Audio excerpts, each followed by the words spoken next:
Welcome back everyone. এখন আমরা কথা বলবো হচ্ছে অপারেটর নিয়ে। এটা খুবই একটা ইম্পর্টেন্ট টপিক, কারণ এর পরবর্তী যতগুলো ভিডিও আমরা সব জায়গায় অপারেটরের ব্যবহার দেখব। অপারেটর জিনিসটা আসলে কি? আমরা ছোটবেলায় যে জিনিসটা জানি, ধরেন 3+3, ওকে, 3+4। এখানে আমরা যে জিনিসটা দেখতে পাচ্ছি সেটা হচ্ছে 3 একটা সংখ্যা, প্লাস একটা চিহ্ন, 4 হচ্ছে একটি সংখ্যা, রাইট? তো 3 যেটা, এই 3 কে আমরা বলি হচ্ছে অপারেন্ড। অপারেন্ড বলা হয়। আই ডোন্ট সরি, আমি স্পেলিংটা হয়তো ভুল লিখেছি। অপারেন্ট লেখা হয়, ওকে, অপারেন্ট লেখা হয়। এবং যে প্লাস সাইন, এই যে প্লাস সাইনটা, এই প্লাস সাইনটাকে লেখা হয় হচ্ছে অপারেটর। এই প্লাস সাইনটা হচ্ছে আমাদের অপারেটর। আচ্ছা, এবং এই সম্পূর্ণ যে জিনিসটা 3+4 যে কথাটা, এইটা হচ্ছে আমাদের এক্সপ্রেশন। আমরা কিন্তু ছোটবেলায় সমীকরণ সম্পর্কে পড়েছি, যেটাকে এক্সপ্রেশন মূলত বলা হয়, রাশিমালা, ঠিক আছে? আচ্ছা, তো মেন কথা, আমরা যদি এখানে কোনো সংখ্যা ব্যবহার করি সেটাকে আমরা অপারেন্ড বলি, আমরা যে প্লাস ব্যবহার করি সেটাকে আমরা অপারেটর বলি, এবং 3+4 যে ব্যবহার করি এটাকে আমরা এক্সপ্রেশন বলি। আচ্ছা, অপারেটর যে শুধু প্লাস এরকম কিন্তু না, অপারেটরের হিউজ কালেকশন আছে, আপনারা দেখলে ভয় পাবেন। অপারেটর অনেক ধরনের হয়ে থাকে। এই যে আমরা দেখতে পাচ্ছি, প্রথমে আছে arithmetic operator, assignment operator, comparison operator, তারপরে আছে হচ্ছে বিটওয়াইজ অপারেটর, লজিক্যাল অপারেটর, ঠিক আছে? এই সকল অপারেটরের জন্য স্পেসিফিক ভিডিও আমরা তৈরি করব।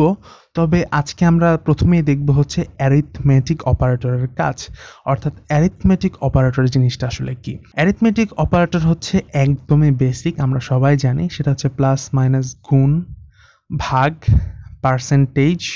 পার্সেন্টেজ লেখাটা দেখতে পাচ্ছেন, এটা কিন্তু মূলত পার্সেন্টেজ করার ক্ষেত্রে ব্যবহার হয় না। এই যে সিম্বল, এটাকে মডিউলাস বলে। বাই দ্য ওয়ে, এটা নিয়ে আমরা একটু পরে কথা বলছি। এবং প্লাস প্লাস, মাইনাস মাইনাস, এগুলো হচ্ছে মূলত অ্যারিথমেটিক অপারেটর। ফাইন, আমরা প্রথমে ইউজ কেসগুলো দেখে আসি, আমরা কখন অপারেটর ব্যবহার করি। এবং আমরা এএসডি লেখে আমাদের যে ফরম্যাটটা সেটা নিয়ে আসলাম, ওকে। এবার আমরা যেটা করতে পারি সেটা হচ্ছে, ধরেন আমরা হচ্ছে দুইটা সংখ্যা যোগ করতে চাচ্ছি। দুইটা সংখ্যা যোগ করার জন্য অবশ্যই আমাদেরকে প্লাস অপারেটর ব্যবহার করতে হয়। কিন্তু আমি দুইটা সংখ্যা যোগ আসলে কিভাবে করব? আমরা কিন্তু দুইভাবে কোনো জিনিস যোগ করতে পারি। ধরেন আমাদের ইউজার আমাদেরকে দুইটা সংখ্যা দেবে, আমরা সেই দুইটা সংখ্যাকে যোগ করে তাকে আবার ফিরিয়ে দেব। ধরেন আমরা হচ্ছে একটা ছোটখাটো ক্যালকুলেটর, ওকে। তো প্রথম যেটা করব সেটা হচ্ছে, আমাদের ইউজার আমাদেরকে বলবে printf enter two numbers, enter two numbers. এবং আমরা কিন্তু দুইটা জিনিস একসাথে নেব। আমরা কিন্তু অলরেডি আমাদের এক্সারসাইজে কিভাবে দুইটা ভ্যারিয়েবল একসাথে গ্রহণ করতে হয় সেটা কিন্তু দেখিয়েছি, ওকে। আমরা এবার যেটা করব সেটা হচ্ছে, আমরা দুইটা ভ্যারিয়েবল নেব, দুইটা ভ্যারিয়েবল, ওকে। আমরা দুইটা ভ্যারিয়েবল নেব এবং দুইটা ভ্যারিয়েবলের নাম হচ্ছে, প্রথমটা হচ্ছে নাম 1, নাম 2। আমাদের দুইটা ভ্যারিয়েবল নেওয়া হয়ে গেছে। এবার হচ্ছে আমরা দুইটা স্ক্যান করব, স্ক্যান এফ।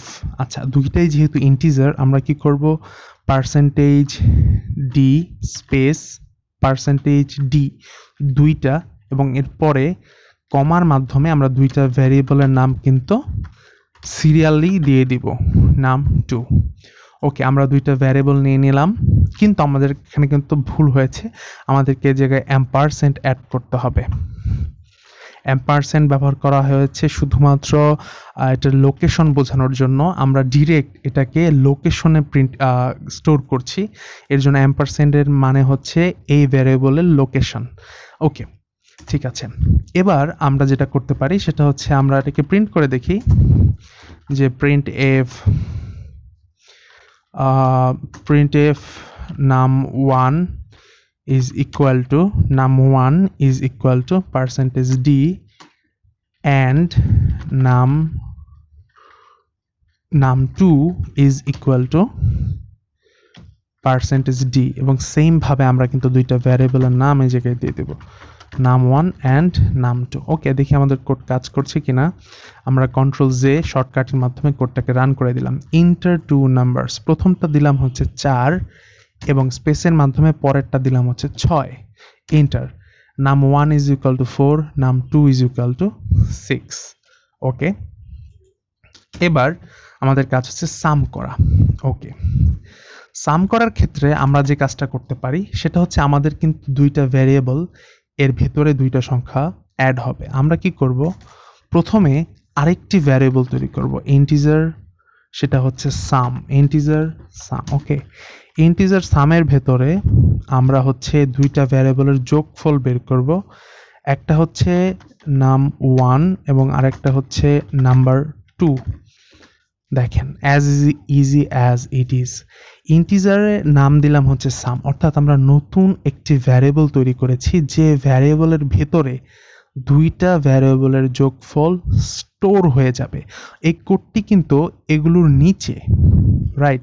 আমরা যদি এই কোডটিকে এগুলোর উপরে লিখতাম তাহলে কিন্তু কাজ হতো না, কারণ হচ্ছে এই দুইটার ইনফরমেশন কিন্তু আমাদের জানা নেই, অলরেডি আমাদের ওয়ার্নিং দিয়ে দিচ্ছে। আমরা এই কোডটাকে তখনই লিখতে পারবো যখন এই দুইটা কোড আমাদের নিচে থাকবে।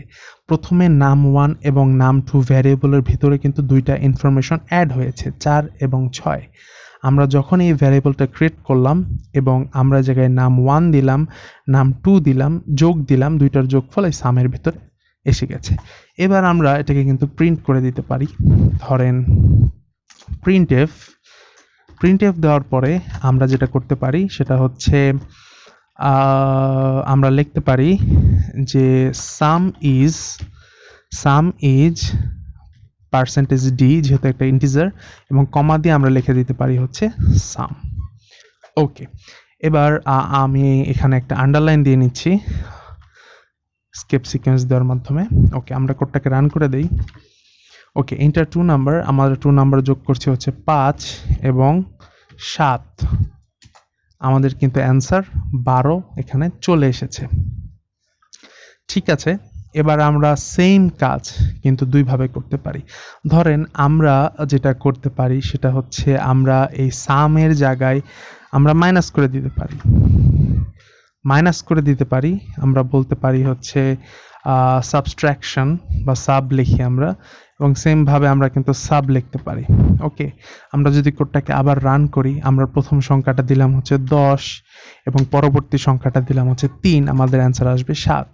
মাইনাস হয়ে গেছে, আমাদের অপারেটরের কাজটা আশা করি আপনারা বুঝতে পারছেন।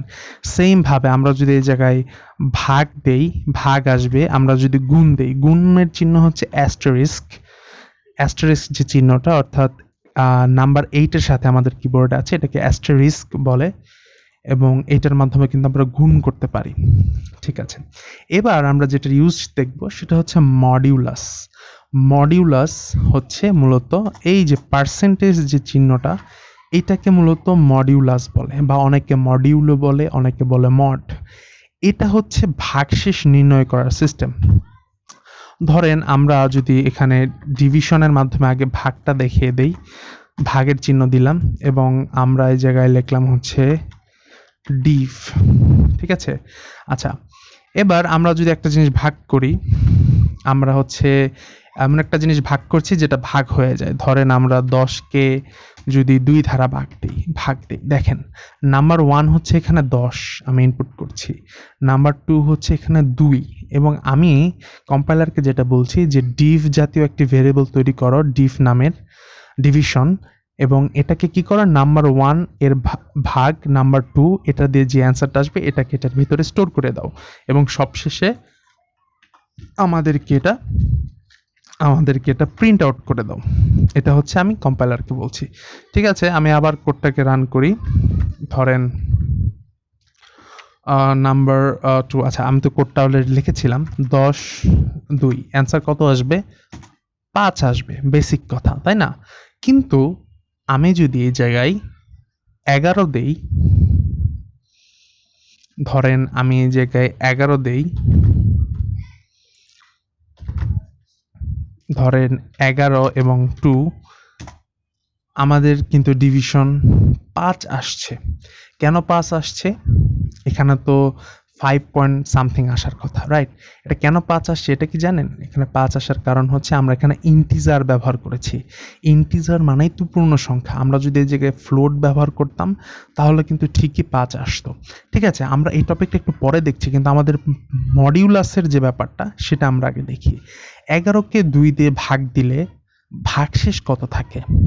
আমরা যারা ম্যাথ করি তারা জানি ভাগশেষ থাকে হচ্ছে 1। 11কে 2 দিয়ে ভাগ দিলে ভাগশেষ থাকে হচ্ছে 1। আমরা চাচ্ছি যে এই জায়গায় 1 এইটা ভাগশেষ কত এইটা বের করতে। এইটা বের করতে হলে আমাদের যেটা করতে হবে, ভাগ না, আমাদেরকে দিতে হবে হচ্ছে পার্সেন্টেজ চিহ্ন বা মডিউলো চিহ্ন বা মডিউলাস চিহ্ন। এটাকে আমরা ভুলেও পার্সেন্টেজ বলবো না, এটাকে আমরা মডিউলো বলবো, যাতে হচ্ছে আমরা প্রফেশনালি প্রোগ্রামিংয়ের যে কনসেপ্টটা সেটা বুঝতে পারি।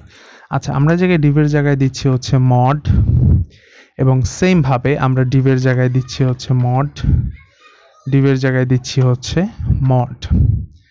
ওকে, আমরা সেম কোড আবার রান করতে চাচ্ছি।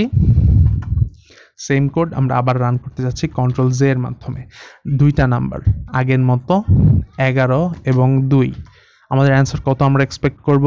অবভিয়াসলি 1, কারণ 11কে 2 দিয়ে ভাগ দিলে ভাগফল হয় 5 পয়েন্ট সামথিং সামথিং সামথিং, কিন্তু ভাগশেষ কত? ভাগশেষ কিন্তু 1। আমাদের অ্যান্সার হবে 1। দ্যাটস ইট, আমাদের অ্যান্সার 1 কিন্তু এসে পড়েছে। ঠিক আছে, এবার আসে হচ্ছে আমাদের প্লাস প্লাস এবং মাইনাস মাইনাসের যে ব্যাপারটা। এই প্লাস প্লাস এবং মাইনাস মাইনাসের যে ব্যাপারটা, এটা আমরা শিখবো হচ্ছে ফর লুপে আমরা যখন যাব তখন শিখবো। যখন আমরা ফর লুপে যাব তখন আমরা এই ব্যাপারটা নিয়ে আলোচনা করব। আশা করি সবাই বুঝতে পেরেছেন। পরবর্তী ভিডিওতে আমরা অ্যাসাইনমেন্ট অপারেটর নিয়ে কথা বলবো।